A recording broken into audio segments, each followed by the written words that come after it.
A ver, imaginemos por un momento un mundo donde prácticamente todos los intelectuales, los políticos, los científicos están de acuerdo en una misma gran idea. Ahora imaginemos ser esa única voz que se levanta y dice, un momento, ¿y si estamos todos equivocados? Pues bueno, esa era justo la posición de F.A. Hayek a finales de los años 30, metido en una batalla casi en solitario contra la idea más poderosa de su época. Es que para entender la lucha de Hayek hay que viajar a esos años. Y es que la planificación no era solo una idea más, era, casi una religión. Para la gran mayoría de los pensadores era la única respuesta lógica, la única salida a los problemas del mundo. El consenso era tan, pero tan abrumador que ir en contra era prácticamente una herejía. Y ojo, esta creencia no venía de cuatro extremistas por ahí. Como se ve en esta cita de un grupo de expertos súper influyente de la época, la idea era totalmente central y respetada. No solo creían que planificar era posible, sino que lo veían como una obligación, casi un deber moral de la sociedad. Quizá lo más sorprendente es lo extendido que estaba este movimiento. No eran solo unos pocos académicos en su torre de marfil. ¿Qué va? Grupos de expertos, futuros primeros ministros como Harold Macmillan. Todo el mundo estaba en el mismo barco. Y piensen en esto, que es increíble. Hasta la Universidad de Chicago, que hoy es un bastión del libre mercado, en ese entonces era descrita como fuertemente prosocialista. Imagínense. Pero, ¿saben quiénes eran los defensores más apasionados de la planificación? No eran los economistas ni los políticos, no, eran los científicos. Ellos veían la sociedad como un gigantesco experimento de laboratorio, listo para ser diseñado y perfeccionado con una precisión casi matemática. Y para muchos de ellos, el modelo a seguir estaba clarísimo: la Unión Soviética. Intelectuales de muchísimo peso, como Sidney y Beatrice Webb, la describían como una especie de utopía donde la ciencia, por fin liberada de las garras del capitalismo, guiaba el progreso de la humanidad. Era el llamado culto a la ciencia en su máxima expresión.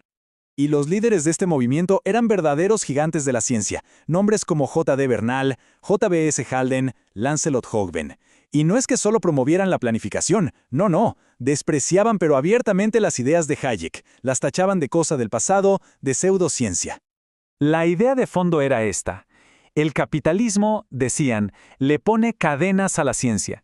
Estaban totalmente convencidos de que solo un sistema socialista, donde la ciencia se planificara desde un centro, podría desatar todo su potencial para el bien de la humanidad. Y es justo aquí donde entra Hayek. Prácticamente solo, en medio de este panorama, se atreve a plantear una pregunta que nadie más parecía estarse haciendo. Si todos vamos por este camino, ¿a dónde nos va a llevar en realidad? Y aquí es donde Hayek suelta una verdadera bomba intelectual. En una época en que todo el mundo veía al fascismo como una especie de defensa desesperada del capitalismo, él llega y propone una idea súper radical. ¿Y si el fascismo y el socialismo en realidad son, como, hermanos? Hermanos unidos por su fe ciega en la planificación central y el control total del Estado. Esta pregunta es el corazón de todo su argumento. Hayek miraba a su alrededor, veía lo que pasaba en el mundo y se preguntaba, ¿es pura coincidencia que donde crece el poder del Estado, la libertad de la gente se esfuma? ¿O una cosa lleva inevitablemente a la otra? Hayek lo expuso como una cadena de dominó. Primero, para planificarlo todo, se necesita que todo el mundo esté de acuerdo en qué es lo importante. Como eso en una democracia es imposible, la gente empieza a pedir que una sola autoridad tome las decisiones. Y claro, para que esa autoridad sea efectiva, ¿qué tiene que hacer? Pues quitarse de en medio las ataduras de la democracia.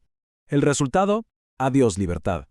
Y lo más escalofriante de todo es que los propios defensores de la planificación, como este sociólogo Karl Mannheim, parecían confirmar los peores temores de Hayek. Fíjense en lo que dice. Para él, la verdadera libertad no es la ausencia de control, sino un control tan absoluto que la libertad individual se redefine dentro del plan, una idea que te deja helado. Pero esta advertencia política de Hayek era solo la punta del iceberg. Debajo había algo mucho más profundo, un proyecto filosófico enorme, encontrar la raíz intelectual de esta obsesión por planificarlo todo. Su libro más famoso, Camino de Servidumbre, que muchos conocen, en realidad no era una obra aislada, era la parte, digamos, más accesible y directa de una investigación monumental que él llamó El abuso de la razón, un intento por diagnosticar un error fundamental en el pensamiento de su tiempo. Y aquí está su diagnóstico, el cientificismo. Y es crucial entender esto. Hayek no estaba criticando la ciencia para nada. Lo que criticaba era esa imitación ciega de sus métodos. Esa idea de que podemos estudiar a los seres humanos y a la sociedad como si fueran planetas girando o moléculas en un tubo de ensayo. La diferencia clave para él es esta. Las ciencias naturales, como la física, buscan ignorar lo que percibimos para llegar a los hechos objetivos.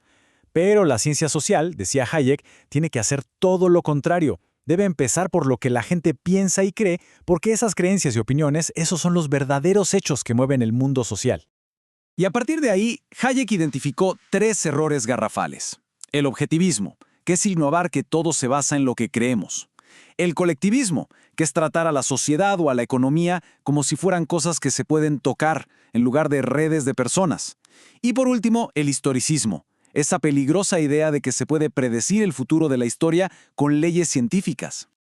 Al final, el gran proyecto de Hayek no era para dar una respuesta definitiva a todo. Era algo mucho más humilde y a la vez más profundo. Explorar los límites de nuestra propia razón a la hora de querer diseñar el mundo a nuestro antojo. Y si vemos esta línea de tiempo, todo cobra sentido. Vemos cómo las piezas encajan. Cada una de sus obras importantes de los años 40 no eran libros aislados, sino partes de un único y gigantesco rompecabezas para entender y combatir lo que él veía como el abuso de la razón. Y esta es la idea central que Hayek quería rescatar, la del orden espontáneo. Pensemos en cosas súper complejas y útiles como el lenguaje que estamos usando ahora o una economía de mercado. ¿Quién las diseñó? Nadie. Simplemente surgieron de las interacciones de millones de personas a lo largo del tiempo. Son resultado de la acción humana, sí, pero no del diseño de nadie en particular. Y esta cita, la verdad, resume su proyecto a la perfección. Para Hayek, el verdadero acto de inteligencia no es creer que se puede planificar y controlar todo. El verdadero uso de la razón es usar la razón para entender humildemente hasta dónde llega su poder. Y todo esto nos deja con una pregunta final que es tan relevante hoy, o quizá más que en la época de Hayek. En esta era nuestra de Big Data, de inteligencia artificial, de expertos que todo lo miden y todo lo quieren optimizar, ¿dónde está la línea? ¿Cómo se puede usar la razón para progresar sin caer en esa vieja arrogancia de creer que es posible diseñarlo todo?